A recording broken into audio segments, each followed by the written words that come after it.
Well, howdy YouTube, Unky Joe here, Unky Joe's Playhouse. Today, we are rebuilding our media server from, well, not from scratch, but we're moving some stuff around. I've torn this media server apart. I didn't document it.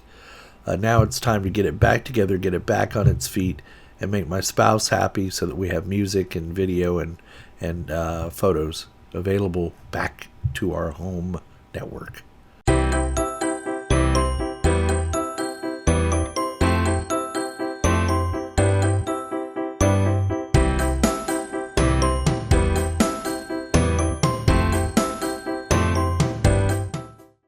So in order to make all of this happen, I have had to move a bunch of stuff. I've been experimenting with hard drives and storage and all kinds of stuff. So let me explain to you what I've settled upon. We are going to be running Windows Server 2019 on this unit. It's on the Ryzen 5 1600, my old workstation that I've had here a couple of years. I wanted to put it back to use. It is still in that same 4U case, but I've taken some drives that I had in my Dell R710, two 4 terabytes and two 3 terabytes, and I've been playing around with them with a drive bender drive array. You know how fond I am of drive bender. So I've decided to take those drives out of that Dell and put them back into this media server where they belong. I mean, that is what they contain. And then we'll find some additional storage for that Dell R710 that is also my backup server for data. Keep in mind, and it backs up everything from my Synology NAS and from my home theater. And then of course we have Unraid sitting down there, Unraid Beast sitting down there on the floor as well. So all this ties together, but I've babbled on long enough. Let's get the video started right now. Now everyone remembers this unit. This is my media server. Well, it's been my media server. It's been this server. It's been that server. I just got done running Unraid on here, doing some testing, and it's time to revamp this media server because I want it to perform a bunch of tasks, different tasks for me. I want it to host Plex. I want it to host MB. I want all my entertainment files, i.e. photos, videos, music, etc., stored on this unit, separate from all my other lab environment, and I want to run my surveillance system on here as well, Blue Iris. And I should be able to do it. This is a Ryzen 5 1600 CPU. It's got the Gigabyte AB350 Gaming 3 motherboard in it, 16 gig of RAM. I'm about to show you the components we're going to put in there to make all this happen. So here are all the various components we're going to be using to make this media server happen today. Now, normally I would put an SSD drive in here as the boot drive. We're going to be running Windows Server 2019 on here. You know, the reason I'm not using Windows 10 is because of automatic updates. Windows Server 2019 does not suffer from that problem. You have to actually approve updates before it will install them. Now normally I would install on an SSD drive, but I don't have one. So I'm going to go ahead and put a 500 gig Seagate spinning drive in. And then we're going to have a total of 4 hard drives for storage. These two are 4 terabyte drives. They've come out of another server that they were running in drive bender drive array. So I should just be able to import them into a new drive bender drive array and not have to recopy all the data. So there's 2 4 terabytes and 2 3 terabyte Western Digital Red drives. Now for the video encoding and decoding for MB Plex, I have a GTX 950 right here. Good card is a WinForce card made by Gigabyte, and that fan assembly is one I fixed myself because my fans went out. So I just put a new fan assembly on it. And then we have the built-in gigabit network adapter on the motherboard, but we also have the Mellanox 10 gig networking adapter to put in there as well. So I guess we'll get it all assembled now. So what I want to do, I think it's the F12 key, selecting the boot. So what I want to do is I want to boot off my Realtek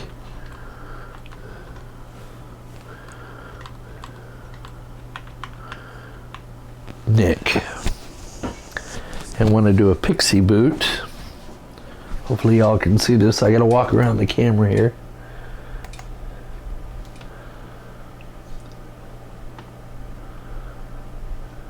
It should get a DHCP address. And then F12. And then there you go. So I have my Pixie Boot set up on, I have a Pixie Boot server set up on my Active Directory domain controller. And so far I put Windows 10 and Windows Server 2019. So we're going to hit enter on Windows Server 2019. And we're going to boot right off the network. And then we're going to install Windows Server 2019. This is part and parcel of getting my lab set up. I'll do a video on how to set up Pixie Boot, but it's not difficult. Now the one thing I've done is I've left the drives out of this unit other than the 500 gig internal drive, and we're going to format that. We're going to have a C and a D partition on that 500 gig drive. 100 gig is going to be for the operating system, and then whatever's left, we're going to use that to record surveillance video. Don't need an SSD to do that. So hopefully all will go well here and we'll be able to install Windows Server. Hopefully, I say.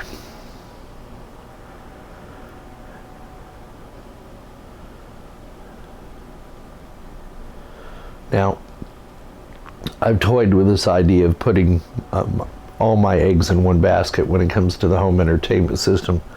It's actually been something I've wanted to do, but I thought I was going to be able to do this with one of the Dell servers that I've got, but I decided it was better to put this unit back to work, and I'm going to need to log on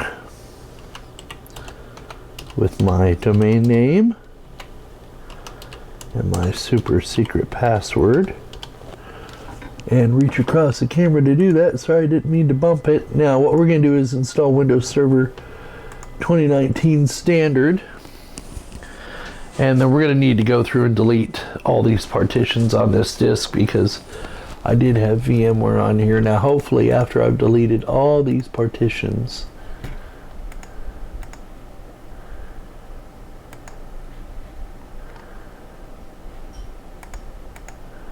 oh, here we go.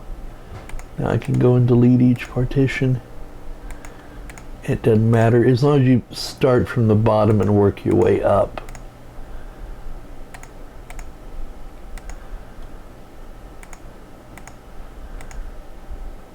And eventually you'll get a clean hard drive.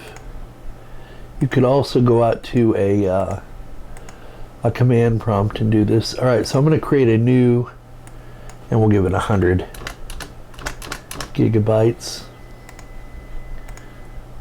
And it's going to jump forward here and install. Oh, it didn't. Okay, so we're going to install it onto drive 0, partition 2. Partition 1 is system reserves, so we'll do next. And then we'll let the install go, and it should go fairly quickly. But you don't need to see me install Windows Server 2019. We'll let this run, and then we'll come back when something exciting happens. I have moved the drives over from the Dell, which is where these drives came from. They were in a drive bender drive array. And I've moved them over, and I should just be able to run Drive Bender Manager, and it should see them and recover them. I'm hoping. So, I've got the drives installed. I've installed Drive Bender. I've done all the updates. As you can see, I've got the, well, maybe you can't see. I'll show you. I've got the graphics driver installed as well. So if we go to Device Manager, you should see the Nvidia driver installed in here.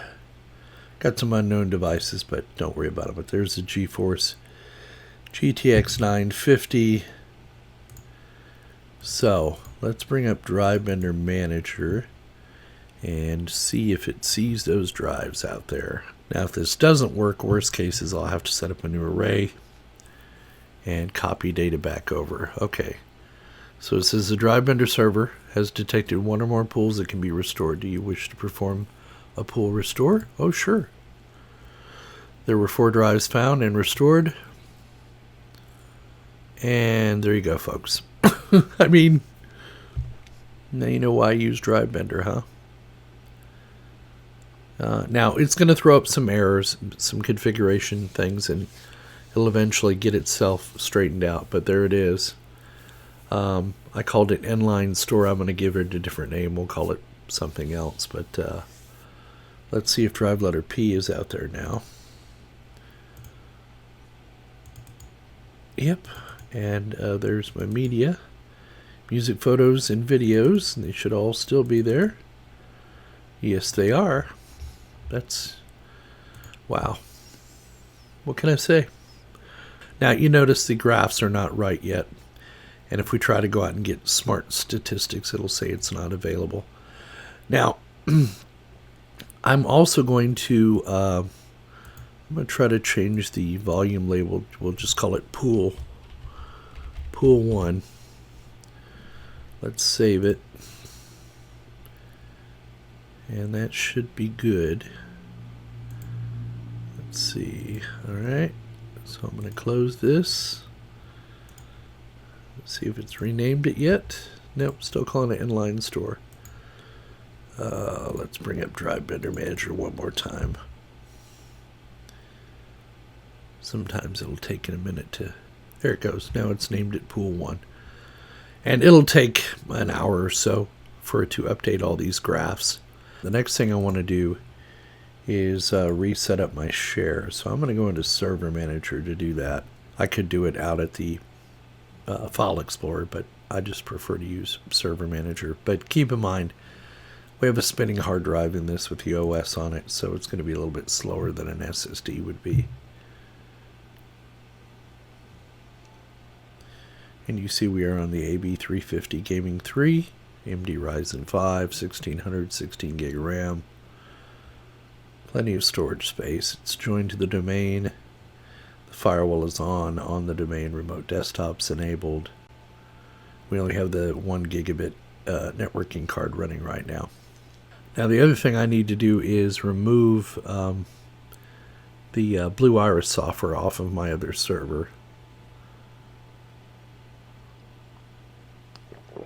And put it onto here. Copy the configuration over. There we go. So I'm going to go ahead and set up my shares.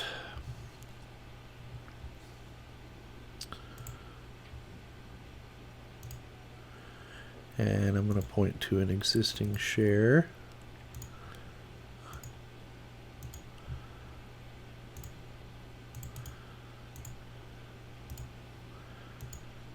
And we're going to call it media, and we're going to call it shared.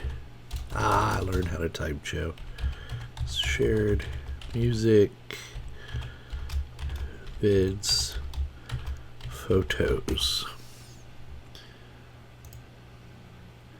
I'm not going to allow caching. Next, next. Create and close. Now that share should be available.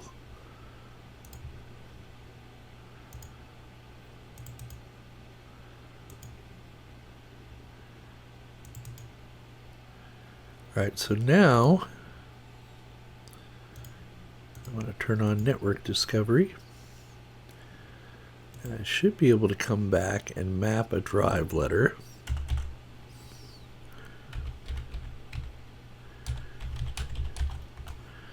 To itself. So if I right click and map drive letter M, it's like a redirection. Yes. So there we go. And I do that to make my life easier with Plex and with MB. I want them all pointing to a common drive letter, which is drive letter M for media. So it just makes my life a little bit easier.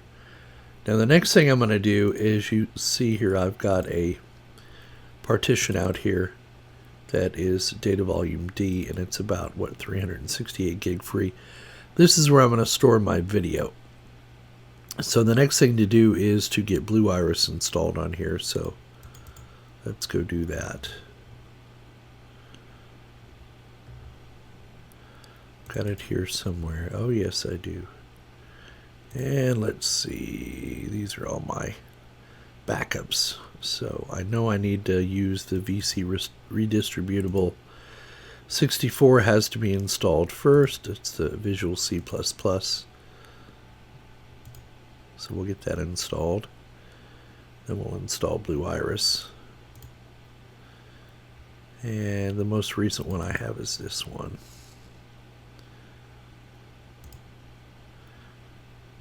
So we're not going to put it on C, we're going to put it on the D drive.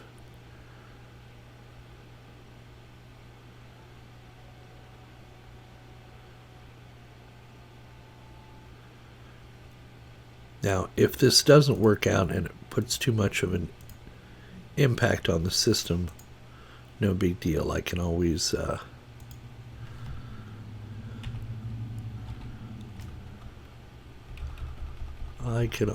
move it to another machine.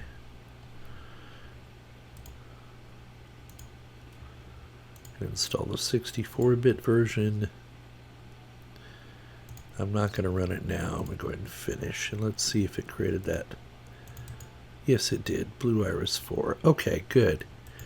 So now what I want to do is go disable it on my other server. And, deactivate it. And then we'll activate it on here and get it configured. Alright, so I don't know if I've shown you this before, but I'm going to show you how to easily move Blue Iris between the machines without the recordings, of course. We'll do a separate video on that one of these days. But basically, I'm going to go into Blue Iris admin, bring it up,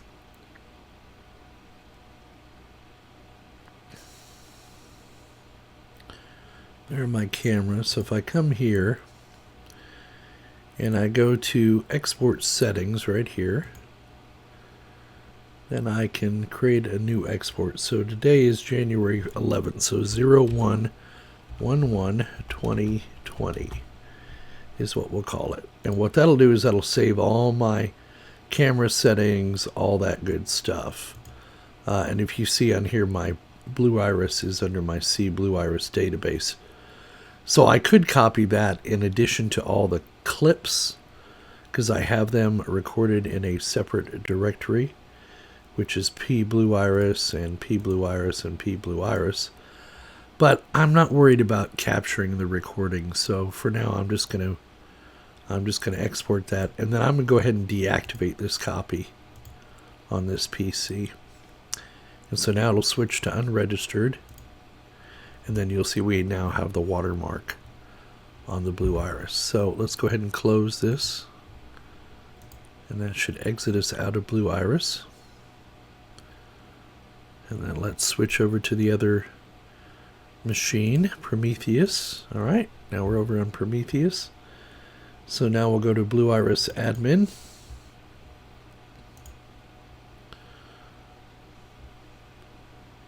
Launch it. And we'll run it in demo mode for now. I am evaluating another surveillance program. It's open source, and in a couple of weeks I should have my ducks in a row on that. Alright, so we're going to come up here to the little gear icon, and I'm going to import the settings, and we save them under Blue Iris on the application drive.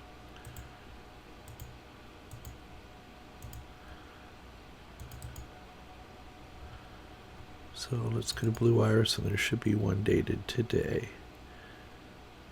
Yeah, 1/11/2020. We'll open that. It should import all of our settings. And you notice it threw us out of Blue Iris. That's fine. Now we'll load it back up. We'll go ahead and run it in demo mode. And bing, bang, boom, there's all of our cameras. Now, what we want to do is go back and make sure that our clips and archiving are set for the right spot, and they are not. So they need to be set to the D drive. So I'm just going to easily go through here and set them all for the D drive.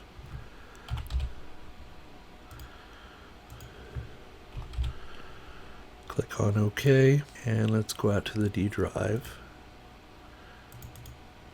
And there are the files. And here's the Blue Iris install. So the next thing I want to do is activate my copy, but you don't need to see that. Alright, so I've managed to register it. Now the next thing I'm going to do is I'm going to tell it to run as a Windows service. Click on OK. Then we need to restart Blue Iris in order for that to happen. So I'm going to go ahead and close it. And then I'm going to load Task Manager here so we can keep an eye on what's going on our system. Let me expand that out to our logical processors. All right, and then we'll run Blue Iris again. This time it should start it up as a service and should start accumulating lots and lots of RAM and about 15% of the CPU cycles. That's about average for me. Okay, it's going to take about... Alright, so we should be live now. Alright, so go ahead and close it here, and we should see that it still keeps running in the background, and indeed it does. See what kind of performance hit that has on our CPU. It's not using our GPU. I'm reserving our GPU to be used for Plex and MB. So there you go. Blue Iris is now set up. Alright YouTube, so here we are a few days later. I've got the media server all rebuilt. It's done. The data's been transferred. Drive vendors back up to where it should be. I've got Plex installed. I've got all my media set up in the correct location. And let's go over and take a look at Plex, see what's going on.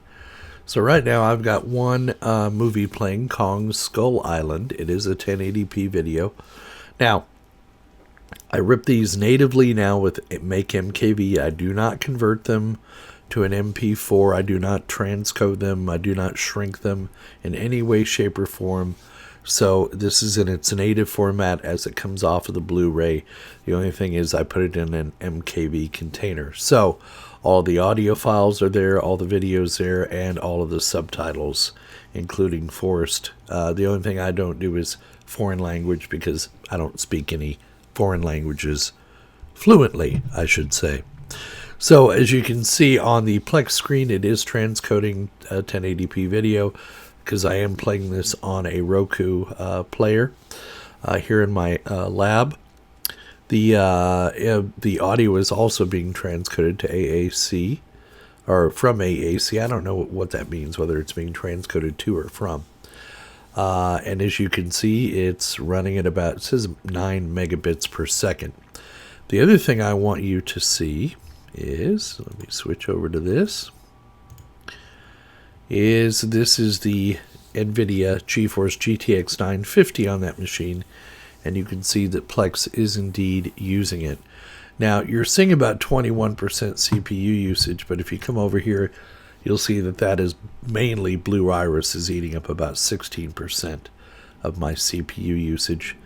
The other thing you'll notice is my GPU temperatures are hovering right around 31°C. The most they've been up to is 38°C. Pay no attention to that fan. The reason that is showing 0 RPM is because I have that fan header. This is that card I fixed. So I have that fan header plugged into the motherboard and not to the actual graphics card itself. So, and those temperatures are more than acceptable. But it is nice to see Plex using that Nvidia Geforce GTX 950 video card, which I had no other use for. So this is why I had that epiphany, just to go ahead and let this Ryzen 5 1600 be my home media server and surveillance server. It just makes my life a whole lot easier. But I'm going to go ahead and start up a couple more streams, and we'll see if the new media server can handle that as well. So I've started a second stream, and if you notice here on Plex for Roku, this is on a 50-inch TCL Roku TV.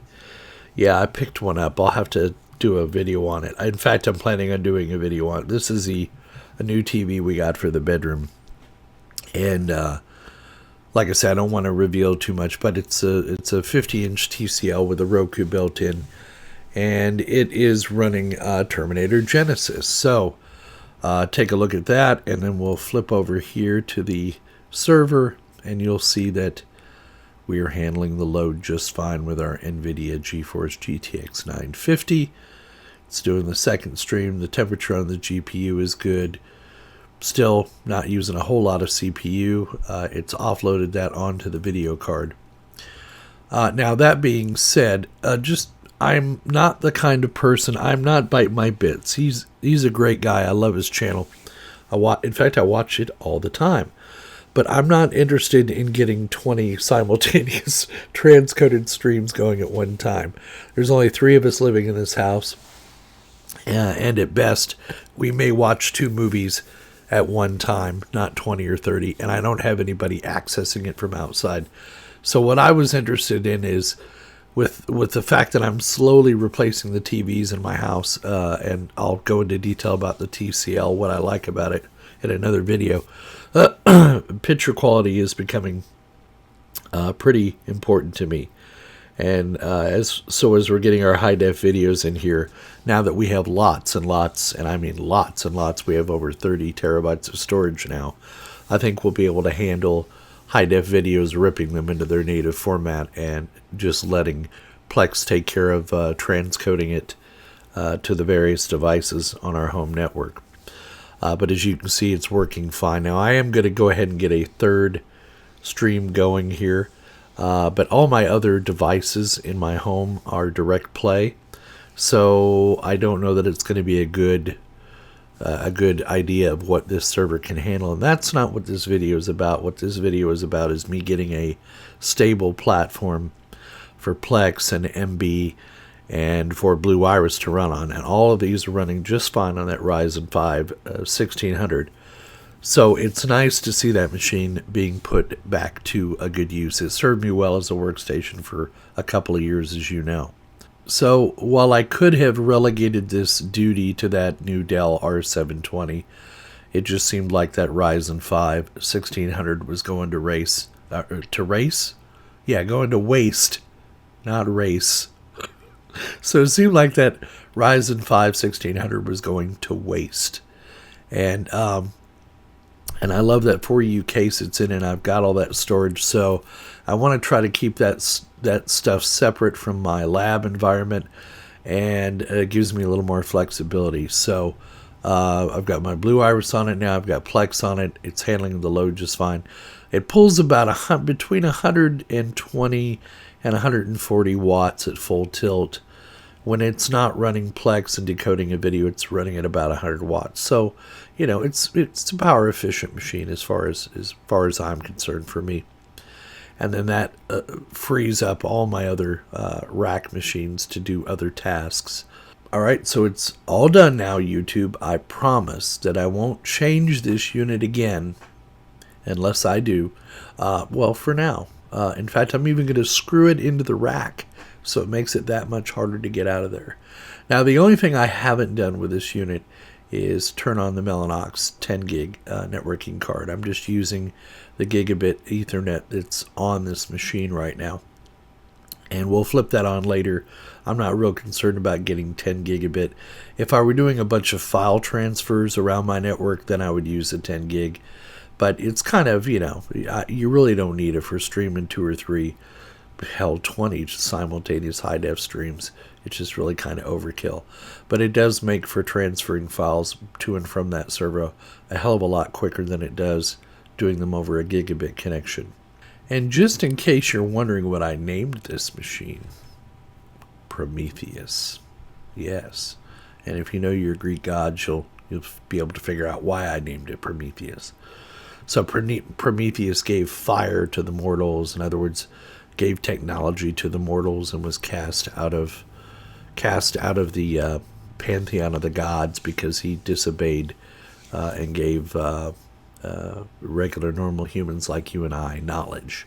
So that box is full of knowledge. I know most of it is useless knowledge in the form of movies, but there's a lot of research videos I've put on there. There's my audio and video and photos and stuff like that. So I thought it was an apt name to give that server. Well, thanks again for joining us for this yet another Plex Media Server video. But I just wanted to share with you what I've decided to do with that Ryzen 5 1600 and what video card I put in there and how I've got mine set up. And as you can see, it handles a load of Blue Iris and Plex just fine. And now it's set in stone, and hopefully I won't move it ever again. Yeah, right. So there you go. So if you're thinking about building your own Plex media server, just be aware of some of the pitfalls I've been through since 2019, and it's been a learning process for me. Admittedly, I can get Plex up and running, but I didn't know up until about 3 or 4 months ago how Plex really kind of handled things and how it worked with the different players.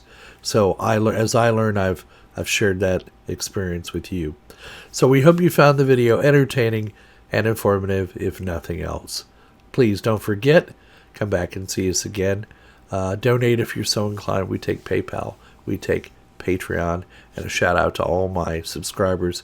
We're closing in on the 7,000 sub mark. I'd like to see us do 10,000 this year. If we do, great. If not, okay. We got some other great videos coming up for you soon, as always. So, and please don't forget that we will see you on the other side.